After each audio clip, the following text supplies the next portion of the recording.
समझ गए तुम्हारा यज्ञ संपूर्ण नहीं हुआ, उसमें भी बाधा आ गई है। उसका बाधक आपका अनुज्ञाता कुलद्रोही विभीषण निकला, जो शत्रुओं को मंदिर के गुप्त स्थान पर ले आया और यज्ञ में ध्वंस चला दिया। विभीषण, फिर भी तुमने उस नीच देशद्रोही को जीवित छोड़ दिया। पिताश्री, मैंने उसी के लिए इतने दिनों से यमअस्त्र बचा कर रखा हुआ था। आज मैंने वही यमअस्त्र उस पर छोड़ दिया, परंतु लक्ष्मण ने एक ऐसी शक्ति चलाई जिससे मेरे अस्त्र को रास्ते में ही तेजहीन कर दिया। उसका तोड़ भी विभीषण ने ही बताया होगा। नहीं, उसका तोड़ देवताओं के सिवा इस धरती पर कोई नहीं जानता। तो क्या लक्ष्मण को देवताओं ने बता दिया? नहीं, उसे बताने की कोई आवश्यकता नहीं। लक्ष्मण देवताओं का देवता है, लक्ष्मण नर नहीं, कोई अवतार है। इंद्रजीत,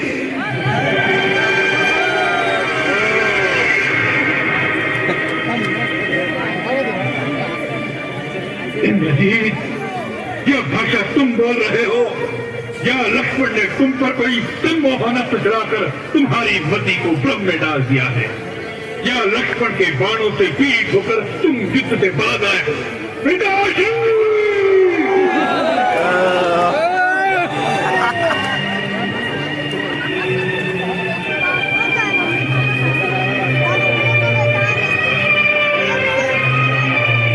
क्षमा करे महाराज, परंतु मुझे कोई कायर चाहिए, इस बात को मैं सह नहीं सका। पिताश्री, मैं कायरतावश नहीं आया हूँ, एक पुत्र की भांति अपना कर्तव्य निभाने आया हूँ। आपका कल्याण हो, इस प्रयोजन से आपसे ये कहने आया हूँ कि आप अपने आप को, आपके साथ वैभवशाली राक्षस जाति को और लंका देश की पृथ्वी को सर्वनाश होने से बचा ले। अब भी समय है पिताश्री, आप सीता का मोह त्याग कर श्री राम की शरण में चले जाएं। वो मनुष्य नहीं है, स्वयं नारायण का अवतार है। तुम्हारी मति मारी गई है इंद्रजीत, जो इस प्रकार वीरों की भांति अलग अलग करने लगे। यह वीरों की भाषा नहीं, तुमसे किससे कह दिया कि भगवान की छोकरे भगवान का अवतार है? मेरे अनुभव ने आज मैंने लक्ष्मण पर उन तीनों अस्त्रों का प्रयोग किया जो अमोघ है, जिनकी शक्ति से बढ़कर तीनों लोकों में कोई अस्त्र नहीं, जिनका ना कोई तोड़ है। पहले मैंने ब्रह्मास्त्र चलाया, परंतु वो लक्ष्मण का वध करने से इंकार करके तेजहीन होकर लौट आया, क्योंकि कल एक समय जब लक्ष्मण मुझ पर ब्रह्मास्त्र चलाना चाहता था तो राम ने उसे नीति विरुद्ध कहकर रोक दिया था। आज ब्रह्मास्त्र ने मुझसे भी यही कहा था कि इस समय इसका प्रयोग नीति विरुद्ध है। इसके चलने से देवलोक, पाताल, पृथ्वी तीनों लोक में विनाश की ज्वाला भड़क उठेगी। परंतु यह सब अधर्म और अन्याय को विजय दिलवाने के लिए नहीं हो सकता, इसीलिए ब्रह्मास्त्र तेजहीन होकर लौट आया।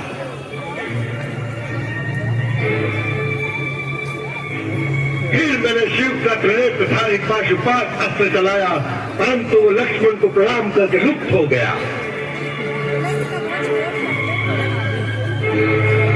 फिर मैंने भगवान नारायण का अमोघ चक्र, जो त्रिलोकी की अंतिम शक्ति है, उसे चलाया, परंतु नारायण चक्र लक्ष्मण की प्रदक्षिणा करके लौट आया। यह अंतिम प्रमाण था, इसे देखकर मुझे विश्वास हो गया कि यह नर नहीं, स्वयं नारायण का अवतार है। और तुम अपने पिता को यह प्रवचन देने आ गए कि हे पिता, जो तुमने तीनों लोकों में अपनी विजय का डंका बजाकर अखंड यश प्राप्त किया है, आज उस यश को धूल में मिलाकर 2 वनवासी भिखारियों के चरणों में जाकर बैठ जाओ। इंद्रजीत, याद रखो, जो स्वयं अपने हाथों अपनी कीर्ति को धूल में मिला देता है, देवता भी उसका सम्मान नहीं करते। वो कहेंगे कि मृत्यु के डर से रावण ने हार स्वीकार कर ली। हाँ, उनकी शक्ति से तुम भयभीत लग रहे हो। तुम्हारा मन और शरीर दोनों थक गए हैं। जाओ अपने महल में जाकर विश्राम करो। यह युद्ध रावण का है और रावण इसे अकेला ही लड़ लेगा। रावण का मार्ग फिर हो चुका है, उसे अपमान और देश का नया मार्ग मत दिखाओ इंद्रजीत।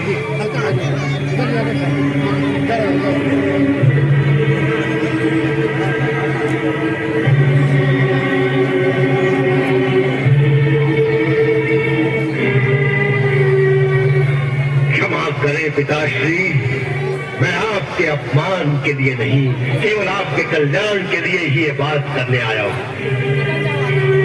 जहां तक मेरा संबंध है, मैंने युद्ध शुरू कर दिया है। अब यहाँ से भाग केवल युद्ध भूमि में है। बहुत बढ़िया। यदि राम मुझे तीनों लोगों का राज्य भी प्रदान कर दे, तो भी मैं युद्ध से भागे हुए कायर की संज्ञा लेकर जीवित नहीं रहना चाहता। क्योंकि मेरी आत्मा ही मेरा सम्मान नहीं करेगी तो दूसरे क्या करेंगे। मुझे आशीर्वाद दीजिए कि यदि मेरी मृत्यु भी लिखी है तो मैं एक वीर की भांति अपनी आन के साथ इस प्रकार मरूं कि राम भी मेरी वीरता की प्रशंसा में नतमस्तक हो जाए।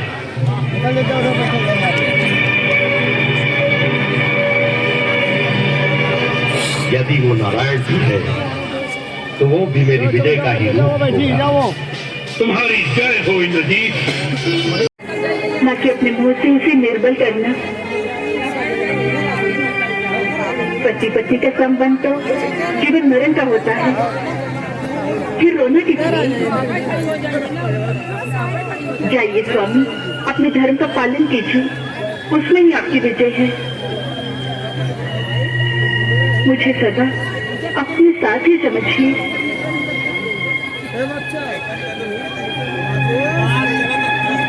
रोचना, तुम धन्य हो। तुम्हारी गणना संसार में श्रेष्ठ स्त्रियों में होगी।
श्री राम का अनन्य सेवक हूँ तो तुम्हें श्री राम की ही आन है कि अब मेघनाथ का मस्तक साथ से ही वापस आना।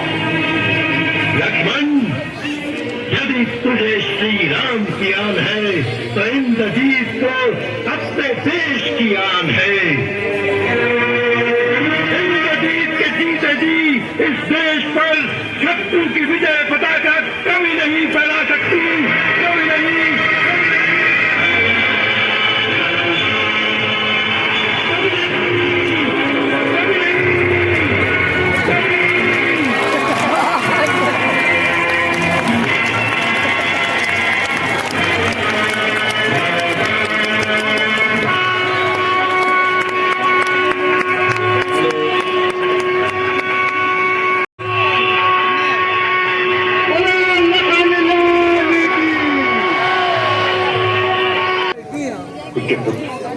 भाई, पिता अथवा काका को पता है, इसलिए शव पर उन्हीं लोगों का अधिकार है।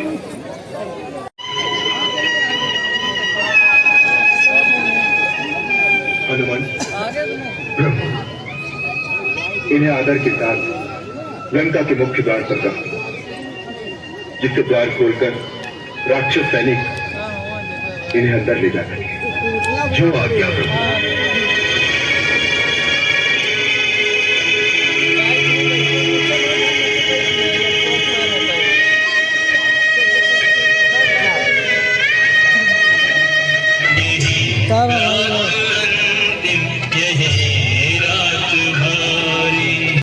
भगवान नहीं हूँ, मेरा नाम है रावण।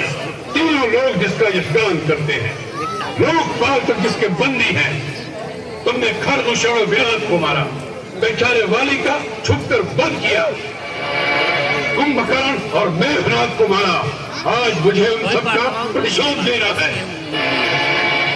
यदि तुम रणभूमि छोड़कर भाग न गए तो आज मैं उन सबका पैर निकालूंगा। ये मत भूलना कि आज रावण से सामना है, रावण से। नीच निशाचर, असहाय स्त्रियों पर वीरता दिखाने वाले कायर, तो किस बात पर अपने को वीर कहता है? धर्म की मर्यादा भंग करने वाले पापी, तेरे समस्त पापों का दंड आज तुझे अवश्य मिलेगा। दंड देने का काम राजा का है, किसी भिखारी का नहीं। पहले प्रथम दंड, ये ले तेरा दंड।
ब्रह्मा जी के वरदान से दशरथ की नाभि में अमृत है।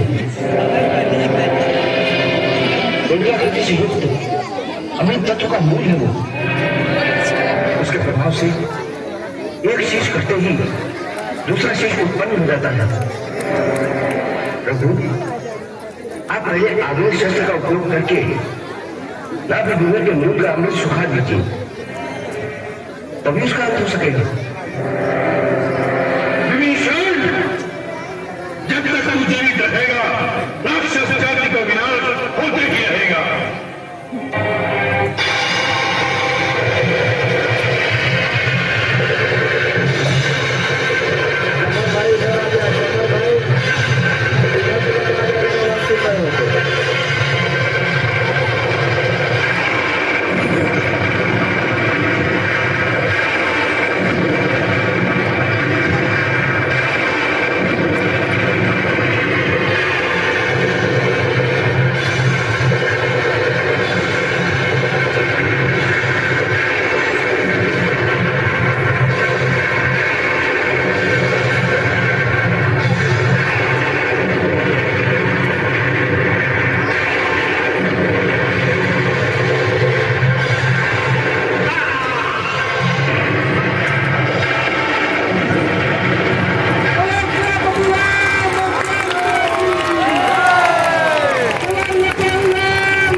जय जयकार कर रहे हैं। रावण पर धर्म की विजय।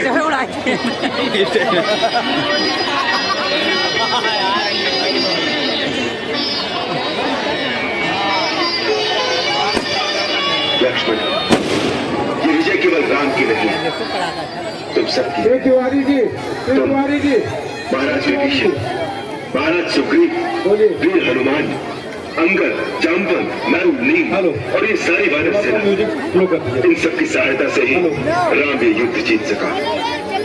मैं पूरे राम, सब लोग एक एक करके लाइन दर्शन करते हुए निकलते रहे। पुरुषोत्तम श्री राम सबको दर्शन दे रहे हैं। श्री राम, राम आराम से एक एक कर जय जय श्री राम, जय जय श्री राम। श्री राम। आप सभी से निवेदन है, ये विगत 10 दिनों से जो भी आपने मंचन देखा है, इसे पुनः देखने के लिए और जीवंत रूप से इसका अनुभव करने के लिए